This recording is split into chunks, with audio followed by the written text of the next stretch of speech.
Hello friends, welcome back to my channel. எல்லோரும் எப்படி இருக்கீங்க? என்னோடய சேனலை இன்னும் சப்ஸ்கிரைப் பண்ணாமல் பார்த்துட்ருக்கீங்கன்னா மறக்காமல் ராதிமா கிச்சனை சப்ஸ்கிரைப் பண்ணிக்கோங்க, பெல் ஐக்கானையும் கிளிக் பண்ணிக்கோங்க.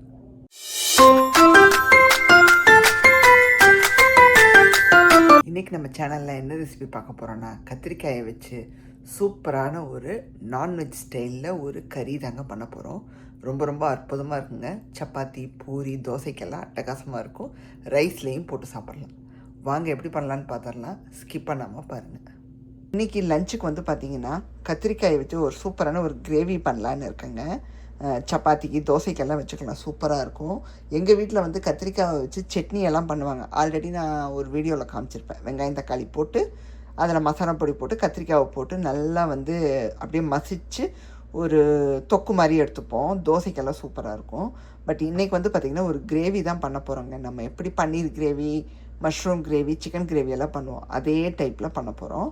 ஸோ இந்த கத்திரிக்காய் வந்து பார்த்திங்கன்னா வாங்கி ஒரு 1 வீக் மேலே ஆயிடுச்சுங்க. அதனால் லைட்டாக வந்து வாடிடுச்சு, தப்பாக எடுத்துக்காதீங்க.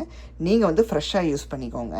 ஸோ வாடினனால சரி இது எப்படியாவது காலி பண்ணி ஆகணும்னு சொல்லிவிட்டு சரி ஒரு கிரேவி பண்ணது கிடையாது கத்திரிக்காய் வச்சு. ஸோ இன்றைக்கி பண்ணி பார்த்துருவோன்னு சொல்லி நான் வந்து ஒரு 2 கத்திரிக்காய் எடுத்து இந்த மாதிரி வெட்டி வச்சுருக்கேன். பர்பிள் கத்திரிக்காய் தாங்க, நீங்கள் எந்த கத்திரிக்காய் வேணாலும் எடுத்துக்கலாம். ஸோ இப்போ இதை நீல வாக்கில் கட் பண்ணி வச்சுட்டு இதை முதல்ல பொரித்து எடுத்துக்கிறோங்க எண்ணெயில். அதுக்கப்புறமா இங்கே உள்ள ஐட்டத்தோடு சேர்த்து சமைக்க போகிறோம். இன்றைக்கி வந்து எல்லாம் அரைச்சி தான் பண்ண போகிறோம், வதக்கி அரைச்சி பண்ண போகிறோம். வெங்காயம், ஒரு வெங்காயத்தில் பாதி வெங்காயம் இந்த மாதிரி ரஃப்பாக கட் பண்ணி வச்சுக்கோங்க. அப்புறம் தக்காளி 1 முழுசாக பொடியாக கட் பண்ணி வச்சுக்கோங்க. முந்திரி ஒரு 7-8 தேவைப்படும். அப்புறம் பட்டை, கிராம்பு, சோம்பு, சீரகம் ஜஸ்ட் ஒரு 1/4 டீஸ்பூனுக்கும் குறைவாக எடுத்துக்கோங்க. அதுக்கப்புறம் பார்த்திங்கன்னா சின்ன துண்டு பட்டையும் ஒரு 3 கிராம்பும் எடுத்துருக்கேன். ஏலக்காய் வேணால் சேர்த்துக்கலாம், பட் எங்களுக்கு அந்த வாசம் பிடிக்காது, அதனால் அதை சேர்க்கலை. இதை அப்படியே வதக்கி, தக்காளியும் சேர்த்து தான் வதக்கி நம்ம அரைச்சிட்டு அதுக்கப்புறம் ரெசிப்பியில் இதை ஆட் பண்ணி சமைக்க போகிறோங்க. சூப்பராக இருக்க போது, வாங்க பார்க்கலாம். முதல் ஸ்டெப்பு, கத்திரிக்காயை எண்ணெயில் பொரிச்சு எடுத்துக்கலாங்க. நான் கொஞ்சம் கம்மியாக தான் ஆட் பண்ணியிருக்கேன். நீங்கள் எத்தனை பேருக்கு சமைக்கிறீங்களோ அதுக்கு ஏற்ற மாதிரி எடுத்துக்கோங்க. அளவு எல்லாமே நான் வந்து எங்கள் 2 பேருக்கு அளவாக நான் எடுத்து சமைக்கிறேன் எவ்ரிடே. நீங்கள் வந்து வீட்டில் மெம்பர்ஸ் எத்தனை பேரோ அதுக்கேற்ற மாதிரி என்னோடய ரெசிப்பியில் உள்ள விஷயத்தெல்லாம் கூட்டி குறைச்சி பண்ணிக்கோங்க, ஓகேங்களா? உங்களுக்கு அப்படியே இந்த ஸ்கின்னு வந்து மாறும், அப்படியே கலர் சேஞ்ச் ஆகும். அது ஆகும்போது நம்ம எடுத்துடுறோங்க. ஸோ ஸ்லோ டு மீடியமில் வச்சு அழகாக இதை பொரிச்சு எடுத்துக்கணும். இந்த ஸ்டேஜில் நம்ம எடுத்துடலாங்க. உங்களுக்கு கத்திரிக்காவை காமிக்கணும் பாருங்கள் க்ளோஸ்அப்பில். இந்த மாதிரி உங்களுக்கு சுருங்க ஆரம்பித்ததும் எடுத்துடலாம். நம்ம கலர் சேஞ்ச் ஆகி அப்படியே சுருங்க ஆரம்பிக்கும்போது குலையாதபடி இதை நல்லா வறுத்து எடுத்து வச்சுக்கணும். நல்லா எண்ணெயை ட்ராப் பண்ணிவிட்டு ஒரு பவுலில் போட்டுடலாங்க. இந்த எண்ணெயை நீங்கள் சமையலுக்கும் யூஸ் பண்ணிக்கலாம்.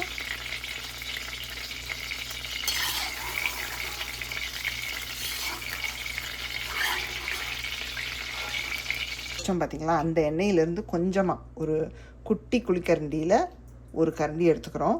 நம்ம இது சமையலுக்கு ஃபுல்லாக இதையவே யூஸ் பண்ணிக்கிறோம். இதில் வந்து நம்ம இப்போ எடுத்து வச்சுருக்கிற ஐட்டம் வதக்கி அரைக்க போகிறோம் பார்த்திங்களா, அதை ஒவ்வொன்றா சேர்த்துடலாங்க.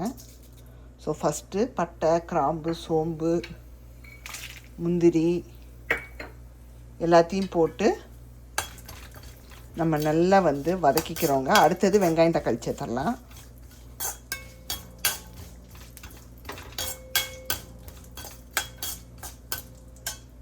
கூடவே இப்போ வெங்காயம், தக்காளி சேர்த்துடலாங்க.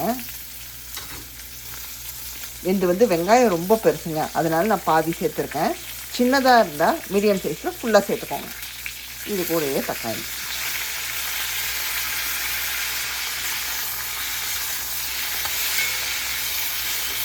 நல்லா வந்து சாஃப்டாக வதங்கி வரணுங்க, டிரான்ஸ்லூஷன் ஆகணும். அந்த அளவுக்கு வதங்கி வந்த பிறகு இதை ஆற வச்சு நம்ம அரைச்சி எடுத்துக்கோம். வெங்காயம், தக்காளி, முந்திரி எல்லாமே நல்லா வதங்கிடுச்சுங்க. நல்லா ஆற வச்சுட்டு நல்லா இதை அரைச்சி எடுத்துக்கிறோங்க. இந்த வெங்காயம், தக்காளி வதக்கின கடாயி அதில் வந்து பார்த்திங்கன்னா அந்த பொரிச்ச எண்ணெயிலேருந்து எகெயின் ஒரு 2 கரண்டிக்கு எடுத்து ஊற்றிக்கிட்டேங்க. சின்ன கரண்டி தான் இருந்து அதில் 2 கரண்டி ஊற்றியாச்சு. இப்போ வந்து சோம்பு, சீரகம் தாளிப்புக்கு சேர்த்துக்கணும். ஜஸ்ட் ஒரு பிஞ்ச் சேர்த்துக்கோங்க போதும், ரொம்ப தேவைப்படாது. இது கூட கருவேப்பிலை சேர்த்துக்கிறோம். தெரிக்கும், அதனால் கொஞ்சம் கவனமாக இருந்துக்கோங்க. இப்போது இதெல்லாம் நல்லா பொரிஞ்சதும் இதில் வந்து பார்த்திங்கன்னா இஞ்சி பூண்டு விழுது சேர்த்துக்கிறோம். ஜஸ்ட் ஒரு அரை டீஸ்பூனுக்கு சேர்த்துட்டு ஸ்லோ ஃப்ளேம்லேயே வச்சுக்கோங்க. அடுத்து நம்ம மசாலா பொடியெல்லாம் சேர்ப்போம் எண்ணெயில். ஸோ நமக்கு கருகாமல் இருக்கும். 3 ஐட்டம் தாங்க. மஞ்சத்தூள், மிளகா தனியாத்தூள், அப்புறம் இந்த சிக்கன் கறி மசாலா பொடி. இந்த 3 தூள் தான் சேர்க்க போகிறோம். இது ஒரு 1/4 டீஸ்பூன். இது வந்து பார்த்திங்கன்னா ஒரு அரை டீஸ்பூனுக்கு நான் எடுத்துருப்பேன். அரை டு 3/4 கிட்ட இருக்கும். ஏன்னா காரத்துக்கு ஏற்ப மிளகா தனியாத்தூள் சேர்த்துக்கோங்க. அப்புறம் கறி மசாலா தூள் வந்து 1 டீஸ்பூனுக்கு எடுத்துருக்கேன். இதை வந்து இப்போ எண்ணெயில் இஞ்சி பூண்டு வதங்கிட்டுருக்கு. ஆல்மோஸ்ட் வதங்கின மாதிரி இருக்குது. இப்போ இதில் மசாலாவை சேர்த்துருங்க. நான் மோஸ்ட்லி வெங்காயமெல்லாம் வதக்குனதுக்கு அப்புறமா தான் சேர்ப்பேன். பட் இந்த ரெசிபிக்கு வந்து பார்த்திங்கன்னா எண்ணெயிலேயே வதக்கணும். தீயாமல் பார்த்துக்கோங்க மசாலா. இது கொஞ்சம் ஸ்மெல் வந்து லைட்டாக போகட்டும். நம்ம தண்ணியும் உப்பும் சேர்த்துக்கணும். அதுக்கப்புறம் அடி பிடிக்காமையும் இருக்கணும். ஜஸ்ட்டு கொஞ்சம். அதுக்கப்புறம் நம்ம அரைச்ச விழுதில் வந்து நம்ம மிக்சியெல்லாம் அலம்பியெல்லாம் ஊற்றுவோம். அதனால் இப்போ லைட்டாக கொஞ்சம் சேர்த்துக்கிறோம்.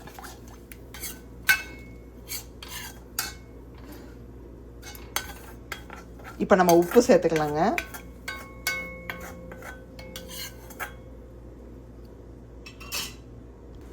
ரெசிபிக்கான உப்பை இதில் சேர்த்துட்றோங்க.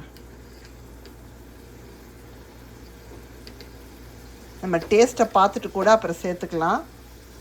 ஸோ அதனால் எப்போவுமே கவனமாக சேர்த்துக்கோங்க. நல்லா மசாலா கொதிச்சுக்கிட்டு இருக்கு. இப்போ நம்ம கத்திரிக்காயை சேர்த்துட்டு அடுத்ததே வந்து நம்ம அரைச்ச விழுதை சேர்த்துறோம். பிரிய ஆரம்பிச்சிருச்சு. இப்போ கத்திரிக்காயை சேர்த்துருங்க.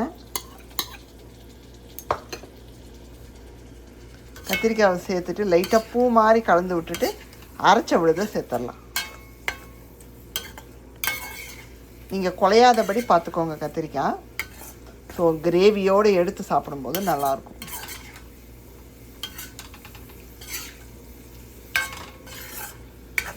ஸோ இந்த மாதிரி கிளறி விட்டுட்டு இப்போது அரைச்ச விழுதை சேர்த்துடலாம்.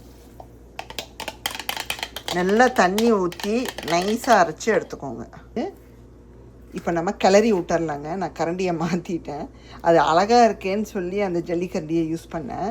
ஏன்னா நான் பெருசாக ஒன்லி வந்து ஃப்ரைக்கு தான் யூஸ் பண்ணுவேனே தவிர இந்த கிரேவிஸ்க்கு இதுக்கெல்லாம் யூஸ் பண்ண மாட்டேன். அண்டு பிரியாணி சமைச்சா அதுக்கு யூஸ் பண்ணுவேன். சரி இன்றைக்கி யூஸ் பண்ணலாமேன்னு பண்ணால் ஒரு ஸ்டெப்புக்கு மேலே அது ரொம்ப பெருசாக இருக்குது. ஸோ கடைசிக்கு நமக்கு இந்த ஸ்பேக்சுலா தான் கரெக்டாக இருக்கும். ஸோ ஓரமெல்லாம் இப்படி எடுத்து விட்றதுக்கும் பார்க்கவே சூப்பராக இருக்குங்க கிரேவி. இது வந்து உங்களுக்கு அப்படியே நான்வெஜ் கிரேவி சாப்பிட்ட ஃபீல் கிடைக்கும். கத்திரிக்காயில் இப்படி ஒரு ரெசிபியான நிறையா பார்த்துருப்பீங்க. அதில் என்னோடய ரெசிபியும் கண்டிப்பாக ட்ரை பண்ணி பாருங்கள். ஏன்னா நிறைய ரெசிபி பார்த்துருப்பீங்க கத்திரிக்காய் கிரேவி. இந்த டைப்லேயும் ஒன்று செஞ்சு பாருங்கள். இப்போ நல்ல ஒரு கொதி வரட்டுங்க. கன்சிஸ்டன்சியெல்லாம் உங்களோட அந்த கிரேவி எந்த மாதிரி வேணுமோ அதுக்கான அளவு ஊற்றிக்கோங்க. ஏன்னா முந்திரியெல்லாம் போட்டிருக்கனால நல்லா திக்காகும். ஸோ பார்த்து அளவாக ஊற்றிக்கோங்க. இது சப்பாத்திக்கு ஈவன் ரைஸுக்கு கூட நீங்கள் போட்டு சாப்பிட்லாம். அவ்வளோ சூப்பராக இருக்கும்.